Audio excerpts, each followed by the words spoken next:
Senator Lindsey Graham's office shared a preliminary medical report about his cause of death. That's where we're starting the 7 from the Washington Post. I'm Hannah Jewell. It's Monday, July 13th. Let's get you caught up with today's 7 stories.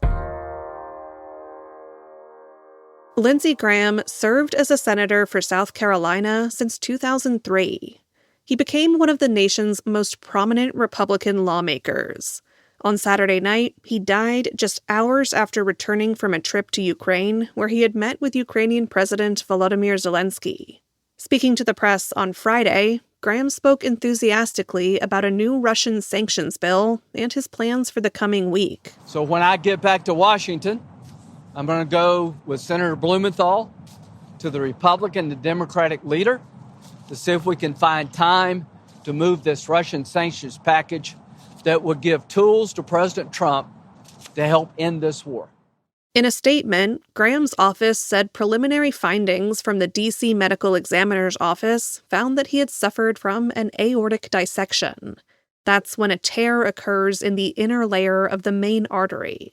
Graham was a foreign policy hawk who turned from a critic of President Donald Trump into an ally. On NBC's Meet the Press yesterday, Trump said he had spoken to Graham on Saturday evening and wondered whether it had been the senator's last call. I got a message about 1 o'clock in the morning from one of the people at his office that he had passed away. I said, I just can't believe it. He was like a member of the family to me. It's very tough, actually. South Carolina's Republican governor will name a replacement to serve out the rest of Graham's term, which ends in January. And a special election is set for next month. Graham's death complicates Trump's agenda in Congress by temporarily narrowing an already wobbly Republican majority in the Senate. That brings us to our next story.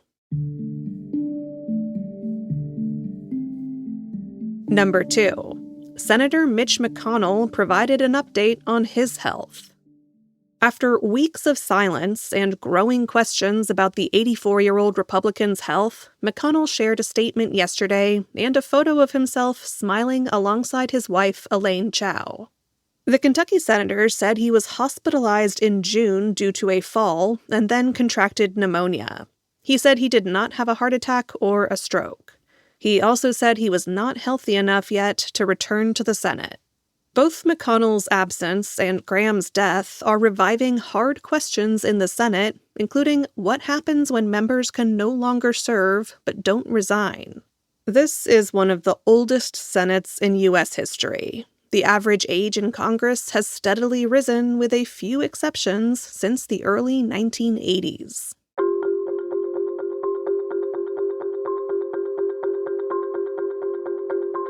Number 3. President Trump's sons are investing heavily in defense companies, just as the Trump administration is pouring money in. Since their father's re-election, Donald Trump Jr. and Eric Trump have amassed a portfolio of defense tech startups. Funds linked to the Trump brothers have invested in more than a dozen defense tech companies and other firms seeking business from the Pentagon and federal agencies. Those companies have been benefiting from the Pentagon's spending and priorities under Trump. This administration has made modernizing the tools of warfighting a centerpiece of its national security agenda. The Trump sons' investments are further entangling the country's interests and the Trump family's financial fortunes in an area with immense stakes for national security. That is raising questions of ethics. Meanwhile, the war in Iran continued to rage this weekend. The U.S. and Iran exchanged the heaviest fire in months yesterday as a ceasefire has continued to fall apart. Iran announced the closure of the Strait of Hormuz, which the U.S. disputed.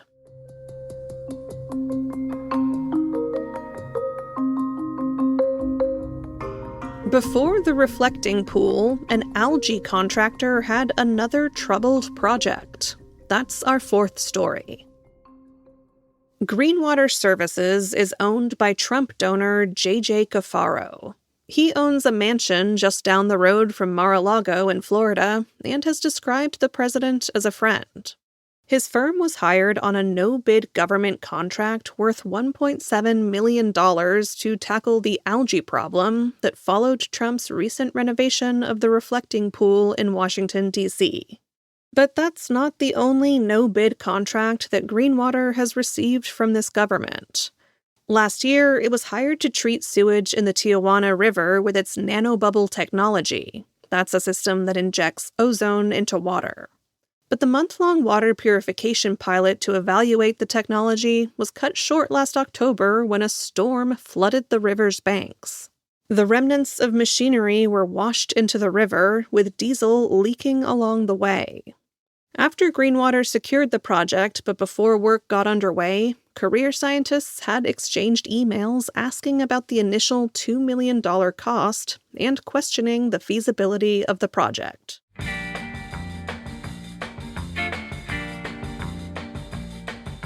Number 5. Recruiters can't find workers and new grads can't find jobs, but it's not for the reason you think. Lots of people assume that problems in the job market can be blamed on the AI boom, but that's not the full picture. The U.S. is projected to face the largest labor shortage in its history for multiple reasons. One of those is population shifts. Fewer than half as many people immigrated to the U.S. last year compared to the year before. And the nation's declining birth rate is coinciding with a rise in retirements. Economists predict there could be worker shortages in the tens or even hundreds of thousands in some industries where humans can't so easily be replaced by AI. That includes nurses, physicians, teachers, engineers, construction workers, and airplane mechanics. The semiconductor industry is among those raising warning flags about the problem of finding workers. Some states face shortages that appear more severe than others. South Dakota, for example, has just 41 workers for every 100 open jobs.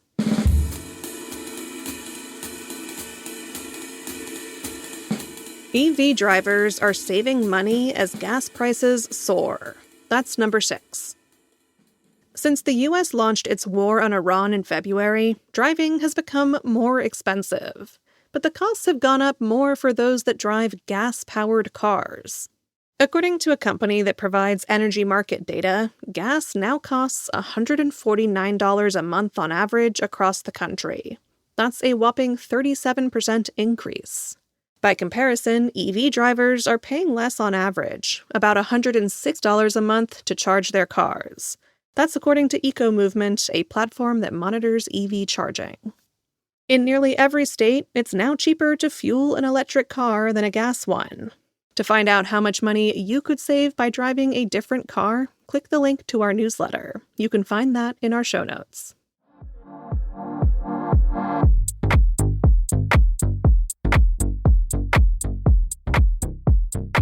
And at number 7, if you wake up multiple times a night to use the bathroom, there are steps you can take to get a better night's sleep. Did you wake up to pee last night? If you did, that's called nocturia, and it's far more common than you might think. 1 in 3 adults over 30 have this annoying little problem, and our odds of having it increase as we age. According to a study, up to 60% of older people experience it.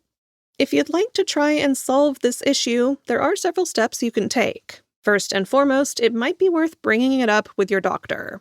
They can check your nighttime pees aren't being caused by a medical condition like kidney disease or diabetes. If not, then lifestyle changes like tweaking your diet or drinking habits could help you get a full night's sleep. For example, you could limit water, coffee, and alcohol consumption before bed. If that doesn't work, you may consider medication. The main thing, though, according to experts, is not to suffer in silence and get it treated.